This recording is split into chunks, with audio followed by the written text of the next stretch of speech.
பூர்வ ஜென்ம புண்ணியம் பண்ணியிருந்தால் மட்டுமே தரிசிக்கும் பாக்கியம் கிடைக்கக்கூடிய ஆதி திருவரங்கம் ரங்கநாத பெருமாள் சுவாமி.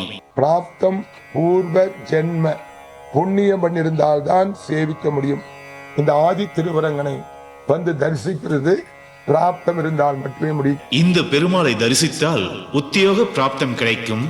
தம்பதி சமயந்தராக காட்சியளிக்கும் இந்த பெருமாளை தரிசித்தால் திருமண யோகமும் குழந்தை பாக்கியமும் கிடைக்கும்.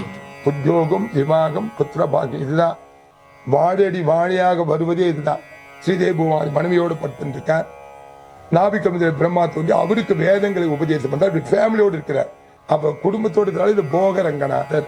திருச்சி ஸ்ரீரங்க ரங்கநாதர், யோக ரங்கநாதர். அவர் 2வது யுகம் திரேதா யுகம் 7வது அவதார ராமனுடைய அவதார காலத்தில் வந்தவர். இவர் மச்சவதார காலத்தில் முதல் அவதார காலத்தில் வந்தவர். மேலும் விரிவாக ஸ்ரீநாத் பக்தி மீடியாவில் காணுங்கள்.